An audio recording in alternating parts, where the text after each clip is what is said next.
오늘 주시는 하나님의 말씀은 로마서 8장 31절에서 39절까지 말씀입니다. 로마서 8장 31절에서 39절 우리 한 절씩 교독하고 마지막 39절은 함께 봉독합니다.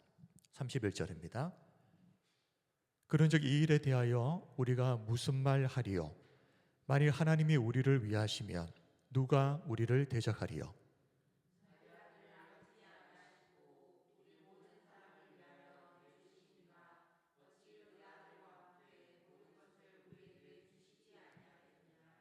누가 능히 하나님께서 택하신 자들을 고발하리요? 의롭다 하신 이는 하나님이시니.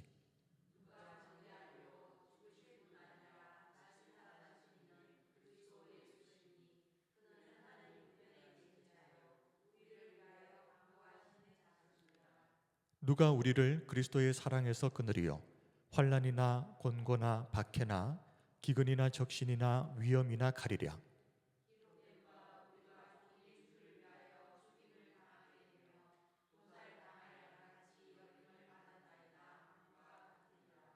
그러나 이 모든 일에 우리를 사랑하시는 이로 말미암아 우리가 넉넉히 이기느니라.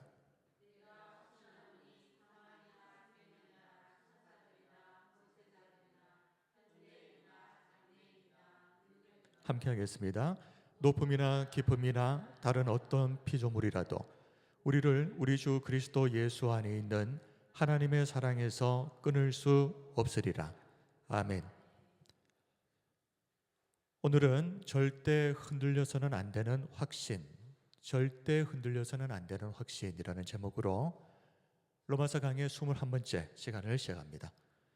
불교에서는 인간의 삶 전체가 끝없는 고통의 연속이다. 그런 의미에서 괴로움으로 가득한 바다라는 뜻에서 고해라고 하는 용어를 사용합니다. 인생은 마치 바다를 항해하는 배와 같아서 배를 타다 보면 잔잔한 날도 있지만 또 어떤 때는 예측할 수 없는 파도가 불기도 하고 바람에 배가 끊임없이 요동치기도 합니다. 원래 이런 것이 인생입니다.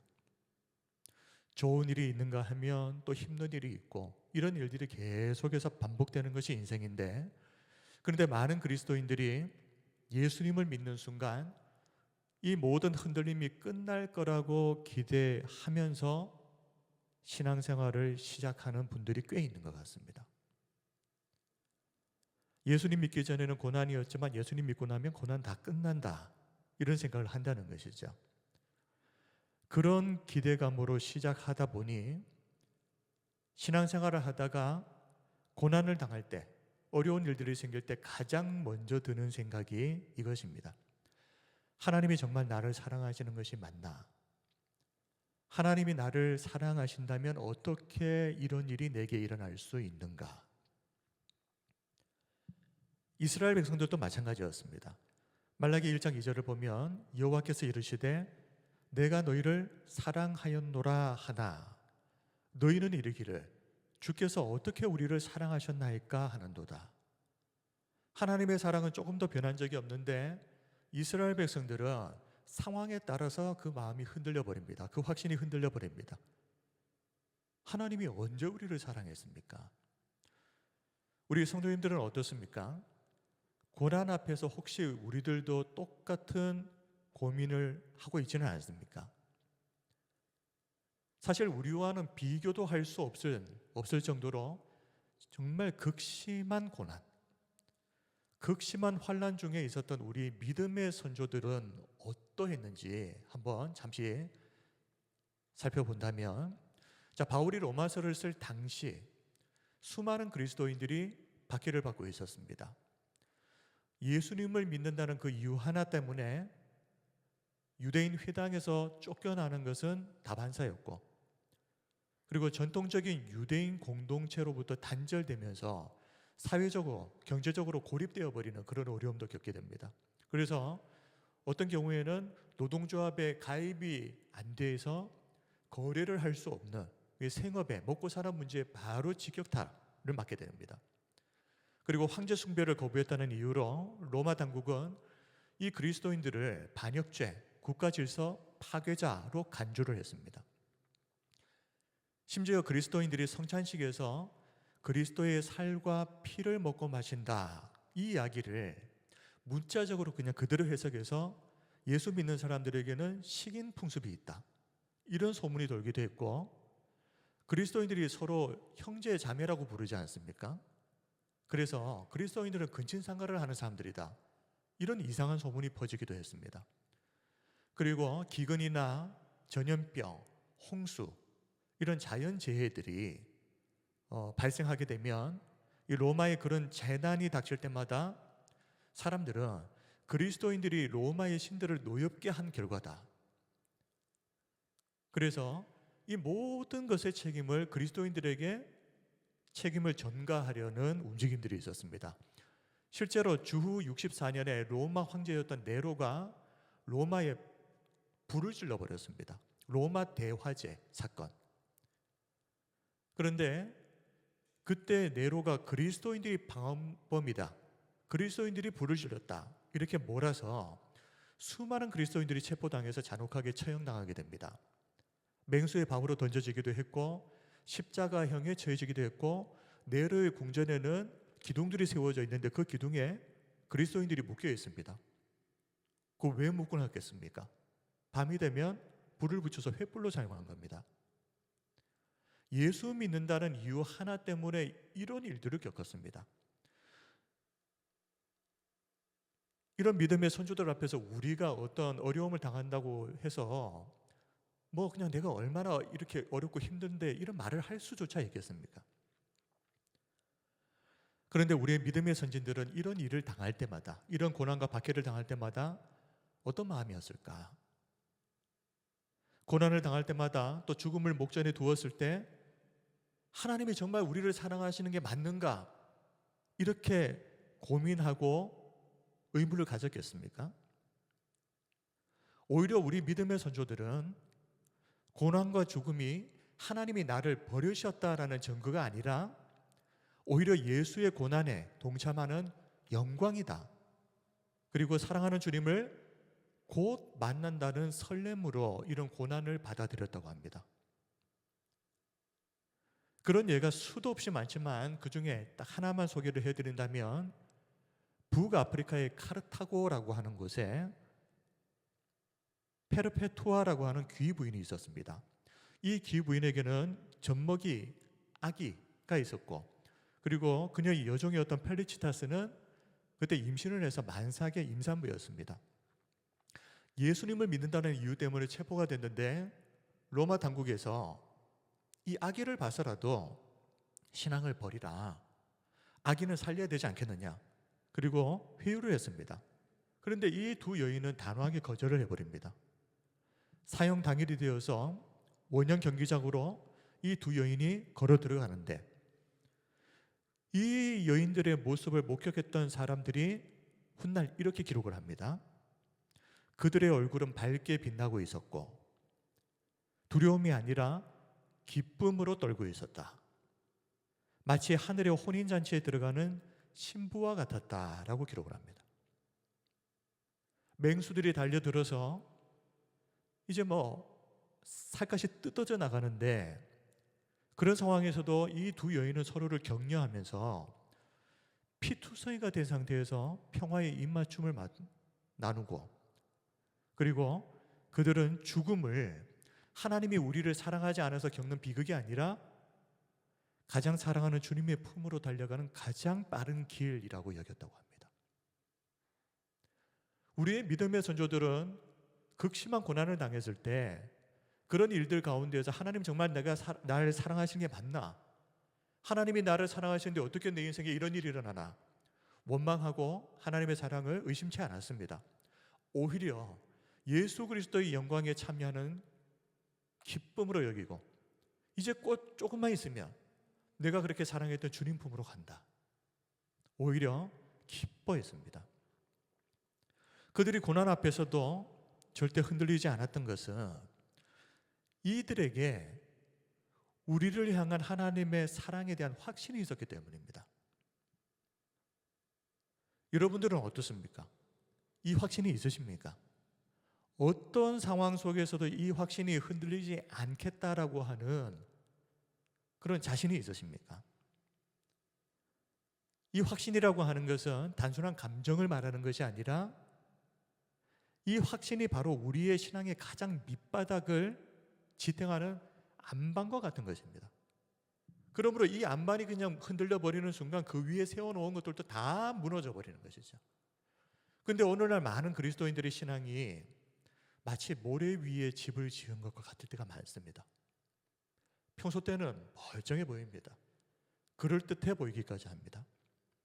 그런데 조그마한 환난과 고난만 닥치면 속절없이 무너져 버립니다.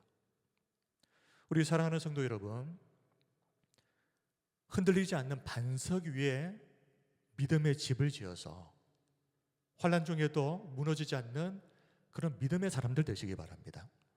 그러기 위해서는 우리에게 무엇이 있어야 됩니까? 어떤 경우에도 흔들리지 않는 하나님의 우리를 향한 사랑에 대한 확신입니다. 확신.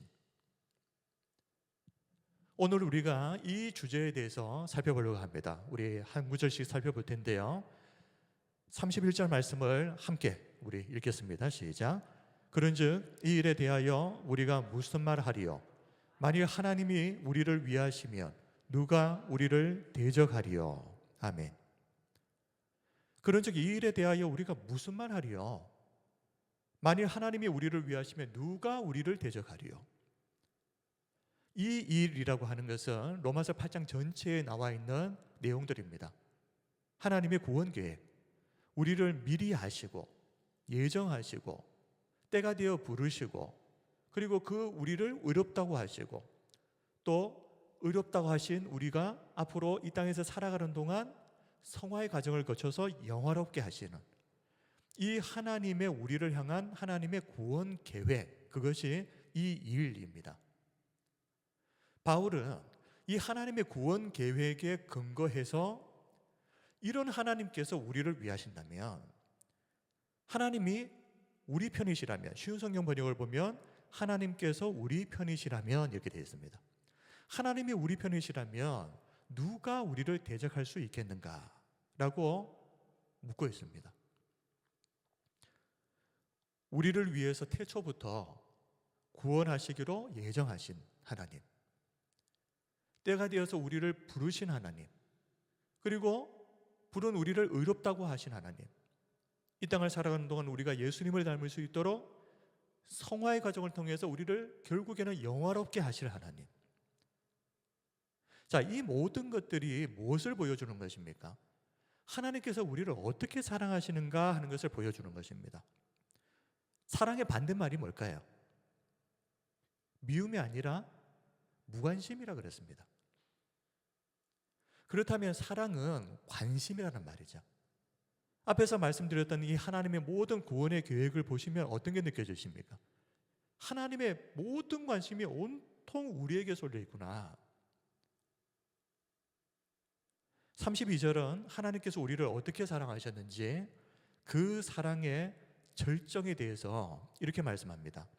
자기 아들을 아끼지 아니하시고, 자기 아들을 아끼지 아니하시고 우리 모든 사람을 위하여 내주시니가 어찌 그 아들과 함께 모든 것을 우리에게 주시지 아니하겠느냐.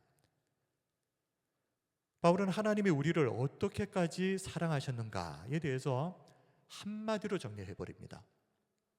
하나님은 어떤 하나님이십니까? 우리를 위해서 독생자 아들까지 내어주신 하나님입니다. 여기에 더 이상 무슨 설명이 더 필요하겠습니까? 바울은 이어서 그렇게 우리를 위해서 아들까지 내어주신 하나님께서 우리를 위해 무엇을 주시지 못하겠는가? 그런데 우리는 환경이 좀 어렵다고, 고난이 닥쳤다고 수없이 하나님의 이 사랑을 의심을 해버립니다. 독생자를 주신 하나님의 사랑은 까맣게 잊어버리고 오로지 지금 내가 처한 상황, 현실, 그것만 보는 겁니다. 하나님이 정말 나를 사랑하시는 것이 맞나? 이 생각이 계속해서 지나치다 보면 결국에는 어디까지 이어지는가? 구원의 문제까지도 의심하는 지경에 이르게 됩니다. 당장 현재의 상황도 내가 이해가 안 되는데 미래의 구원을 어떻게 확신하겠느냐는 겁니다. 나는 지금도 이해가 안 되는데 앞으로 장차 나에게 진짜 구원이 주어질지 아니면 지옥에 떨어질지 그걸 어떻게 알 수 있느냐. 구원의 문제까지도 의심하는 지경에 이르러 버리는 겁니다. 언제요? 하나님의 사랑을 의심하기 시작할 때입니다. 그런데 우리가 어떤 상황에서도 이 구원을 이룰 수 없는 이유는 우리를 의롭다고 하신 분이 하나님이시기 때문입니다. 33절을 보십시오. 누가 능히 하나님께서 택하신 자들을 고발하리요 의롭다 하신 이는 하나님이시니. 자, 여기서 누가 능히 하나님께서 택하신 자들을 고발하리요 그랬습니다. 자, 이 고발하는 자 사탄, 이 사탄은 끊임없이 우리를 하나님 앞에서 고발하는 자입니다. 요한계시록 12장 10절을 보면 참소하는 자라고 이렇게 나와 있습니다. 내가 또 들으니 하늘에 큰 음성이 있어 이르되 이제 우리 하나님의 구원과 능력과 나라와 또 그의 그리스도의 권세가 나타났으니 우리 형제들을 참소하던 자 그랬습니다. 우리 형제들을 참소하던 자, 곧 우리 하나님 앞에서 밤낮 참소하던 자가 쫓겨났고, 사탄은 하나님 앞에서 밤낮 우리에 대해서 참소하는 자, 항상 우리의 죄를 하나님 앞에서 들춰내면서 이런 자가 어떻게 구원받을 수 있습니까? 라고 하나님 앞에서 우리를 비방하는 자가 사탄이다 라고 했습니다. 그런데 중요한 것은 사탄이 아무리 하나님 앞에서 우리를 참소한다고 해도 하나님은 그 사탄의 참소 앞에서도 우리를 여전히 의롭다고 인정해 주신다. 이게 중요한 겁니다. 우리가 의로운지 의롭지 않은지를 결정하는 것은 사탄이 아니라 하나님이십니다. 그 하나님께서 우리를 향해서 너는 여전히 의롭다라고 인정해 주시면 사탄이 어떤 참소를 하든 이미 이야기는 끝난 것입니다. 로마서 8장 33절은 이 기독교 신학에서 이 구원의 확신과 성도의 견인 교리를 뒷받침하는 이 핵심 구절 중에 하나인데요. 바울은 이 구절을 통해서 이 성도의 구원이 얼마나 확고부동한 기반 위에 서 있는가 강력하게 선포를 하고 이제 이어서 34절에서 하나님께서 우리를 의롭다고 인정해 주신다. 33절의 내용이죠. 하나님이 우리를 의롭다고 인정해 주시니 누가 우리를 고발할 수 있는가? 33절의 내용이었고 34절을 보면 하나님뿐만 아닙니다. 예수 그리스도께서도 우리를 위해서 친히 간구해 주신다. 34절을 보십시오. 누가 정죄하리요? 죽으실 뿐 아니라 다시 살아나신 이는 그리스도 예수시니 그는 하나님 우편에 계신 자요 우리를 위하여 간구하시는 자시니라. 자, 여기서 간구, 중보 기도라고 하는 의미가 있습니다. 그리고 그와 함께 우리를 위해서 변호해 주신다라고 하는 의미도 같이 들어가 있습니다. 자, 여기에서 예수님께서 우리를 위해서 간구하신다, 중보하신다, 변호하신다 하는 것은 우리가 수도 없이 죄를 짓고 넘어지고 자빠지는데 그런 우리를 위해서 예수 그리스도께서 하나님 앞에서 이 사람은 그래도 하나님의 구원받은 백성이 맞습니다 라고 끊임없이 변호해 주신다는 것입니다. 하나님께서 우리를 너는 의롭다라고 인정해 주셨고 그것으로 끝이 아니라 예수 그리스도께서 우리를 위해서 이 사람은 구원받은 하나님의 백성이 맞습니다 라고 변호를 해주신다. 사실 날마다 죄 앞에서 수없이 너무나도 무기력하게 무너지고 자빠지는 내 모습을 보면서 이런 생각 많이 들지 않습니까? 아니, 이런 내가 정말 구원받은 하나님의 백성이 맞나? 나조차도 확신이 잘 안 될 때가 있습니다. 내가 살아가는 삶의 모습을 보면 이런 내가 어떻게 구원받은 하나님의 백성일까? 그런데 나조차도 확신이 서지 않는 그때 우리를 위해서 변함없이 너는 하나님의 구원받은 백성이야. 그 사실을 하나님 앞에서 변호해 주시는 분이 예수 그리스도다 하는 것입니다. 자, 이렇게 하나님께서 우리를 의롭다고, 친히 의롭다고 해주시고, 그리고 그 하나님께서 우리를 구원하시기 위해서 자기 아들까지 내어주시고, 그리고 여전히 연약한 우리를 위해서 중보하시는, 변호해 주시는 예수 그리스도까지. 자, 이러니 어떤 누가 우리를 그리스도의 사랑에서 끊을 수가 있겠습니까? 이중 삼중으로 하나님께서 우리를 꼭 붙잡고 계시는 겁니다. 앞에서도 잠시 언급을 했지만 어려움이나 박해가 있을 때 우리가 가장 먼저 하나님 사랑부터 의심한다 그랬습니다. 그러나 바울은 하나님이 이렇게까지 우리를 사랑하신다는 것이 너무나도 분명한 사실이고, 그것이 분명한 사실이라면 환난이나 공고나 박해나 기근이나 적신이나 위험이나 칼이라고 할지라도 그 어떤 것도 우리를 하나님의 사랑에서 끊을 수 없다는 것은 너무나도 분명하다. 하나님의 우리를 향한 사랑에서 그 근거를 찾는 겁니다. 우리가 왜 구원에서 떨어지지 않는가? 왜 우리의 구원은 마지막 순간까지 끝까지 보장되는가? 지금 사도 바울은 하나님의 사랑이 어떤 경우에도 우리에게서 끊어지지 않기 때문이라고 그 근거를 제시하고 있는 겁니다. 로마서 8장 35절, 누가 우리를 그리스도의 사랑에서 끊으리요? 환난이나 곤고나 박해나 기근이나 적신이나 위험이나 칼이랴. 자, 환난, 일반적인 고통, 어려운 일들을 말하고요. 곤고라고 하는 것은 어려움이라고 하는 내용인데요. 어려움. 자, 그냥 어려운 것이 아니라 좁은 곳에 갇힌 듯한 극도의 불안감이나 절망 상태, 이것을 곤고라고 한답니다. 그리고 박해, 핍박을 말하는 것이죠. 특별히 예수님을 믿는다는 것 때문에 받게 되는 이 전 국가적인 조직적인 괴롭힘, 그리고 기근이라고 하는 것은 잘 아시는 대로 굶주림, 먹을 것이 없는 상태. 적신이 뭐겠습니까? 헐벗었다 하는 겁니다. 옷을 못 입었다. 옷이 벗겨졌다. 적신. 위험이라고 하는 것은 생각지도 못한 돌발적인 어떤 사고나 사건들이 막 일어나는 것.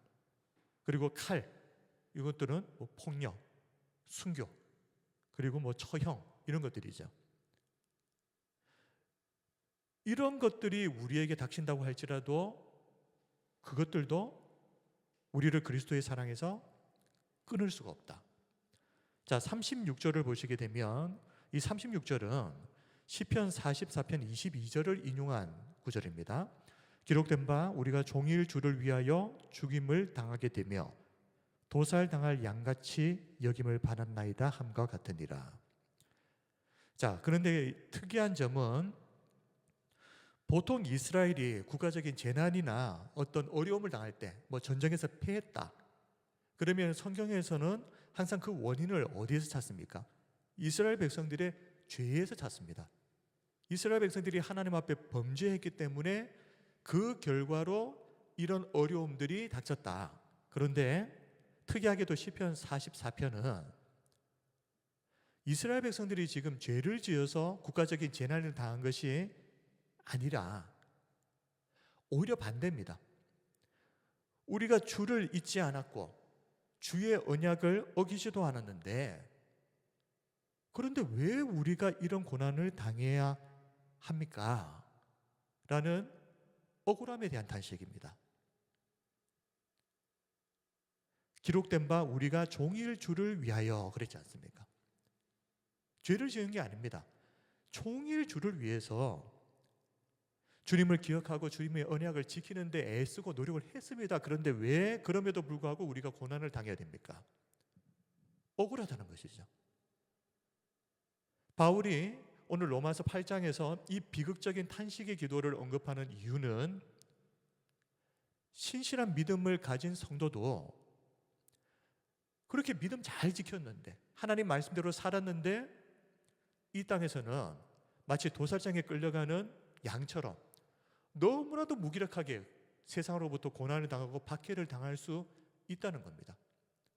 그런데 그런 일을 당하게 되면 그 신실한 성도가 하나님의 사랑에 대해서 의문을 가질 수 있게 된다는 겁니다. 나는 잘했는데, 열심히 살았는데, 신앙생활 잘 열심히 했는데 왜 이런 일이 일어나는지, 혹시 하나님이 나를 사랑하시는 게 거짓말이 아닌가? 이런 의문을 가질 수 있게 된다는 말입니다. 누가요? 범죄한 이스라엘이 아니라 하나님의 말씀대로 살려고 애쓰고 노력했던 그 사람들이 말입니다. 그런데 시편 44편을 읽어보시면 이 시편 44편은 마지막에 탄원과 함께 비극적인 탄식으로 끝나버립니다. 이렇게 탄식하면서 좋은 일이 일어났다, 문제가 해결되었다, 그 내용이 없습니다. 뒤에 탄식으로 끝나버렸습니다. 그런데 바울은 이 비극적인 탄식의 기도를 가장 영광스러운 승리의 선언으로 연결을 합니다. 그 내용이 37절입니다. 그러나 이 모든 일에 우리를 사랑하시는 이로 말미암아 우리가 넉넉히 이기느니라. 시편 44편에서는 하나님, 우리가 하나님의 말씀 그렇게 지키고 열심히 살았는데, 그런데 이게 뭡니까? 우리가 지금 주님 때문에 죽게 생겼습니다. 그런데 왜 가만히 계십니까?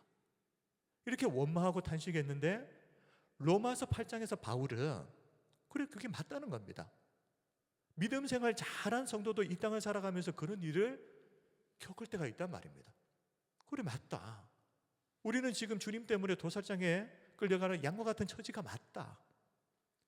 그러나 그런 상황조차도 우리를 향한 하나님의 사랑에서는 끊을 수가 없다.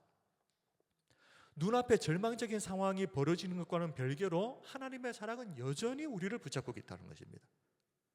그래서 우리는 패배자가 아니라 정복자보다 더한 승리자다. 그것을 지금 바울이 선언하고 있는 겁니다.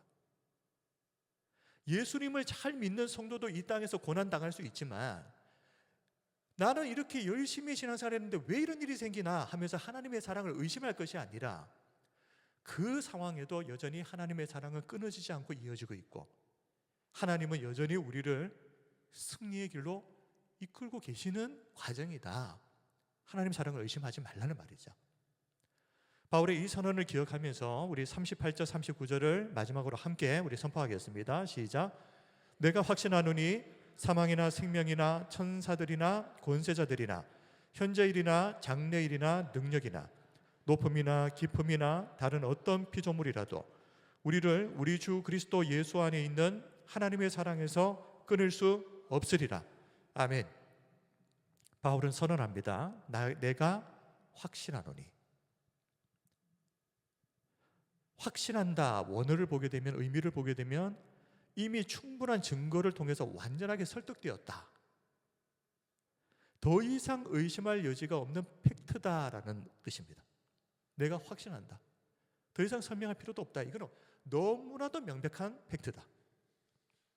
바울은 이 구절에서 우주에 존재하는, 이 세상에 존재하는 가장 강력한 것들 10가지를 이야기를 하는데요, 사망이나 생명이라고 나옵니다. 자, 사망이라고 하는 것은 인간이 가장 두려워하는 것이죠. 죽음. 그러면 여기서 말하는 생명은 무엇이겠습니까? 사망의 반대말을 이야기하는 것이 아닙니다. 여기서 생명이라고 하는 것은 죽음이라고 하는 두려움도 있지만 또 어떤 고통과 두려움이 있는가 하면 이 세상을 살아가는 것도 두려움이라는 겁니다. 이 생명도 삶의 고단함과 고통을 품고 있다. 그리고 천사들이나 권세자들, 영적 존재들을 말합니다. 이런 영적인 존재들, 강력한 힘을, 능력을 갖고 있는 이 영적 존재들도 하나님의 사랑에서 우리를 떼어놓을 수 없다. 그리고 세 번째, 현재일이나 장래일. 현재일이라고 하는 것은 지금 당장 겪고 있는 일들이죠. 장래일이라고 하는 것은 앞으로 어떤 일이 일어날지 모르는 막연한 두려움, 걱정을 말하는 것입니다. 이 불안함이라는 것이죠. 불안함. 그리고 능력이라고 하는 것은 뭐 여기서 말하는 부정적인 의미에서 본다면 우리를 박해하는 세상의 힘, 뭐 이런 것들을 이야기할 수 있겠죠. 높음이나 깊음, 이것은 혹자들은 해석을 하기를 높음과 깊음을, 이 높음은 인생의 정점, 기쁨은 인생의 완전히 밑바닥. 그리고 마지막으로 다른 어떤 피조물이라도 하나님을 제외하고 그 외에 이 세상에 존재하는 모든 것들, 여기에는 나도 포함되어 있는 겁니다. 나를 포함한 하나님을 제외한 이 세상에 존재하는 모든 것들, 바울은 이 10가지에 대해서 열거하면서 우리를 향한 이 하나님의 사랑 앞에서는 이 세상에 어떤 것도 틈을 비집고 들어올 틈이 없다 하는 것을 분명히 지금 선언하고 있는 것입니다. 우리가 죽음 앞에 서도, 삶이 너무 고달파도, 악한 영들이 우리를 공격해와도, 앞으로 어떻게 될지 미래가 불안해도, 인생의 밑바닥까지 추락을 해도 걱정하지 마라. 그 어떤 것도 하나님 아버지가 너를 붙잡고 있는 그 손을 펼 수 없다. 말씀을 정리하겠습니다.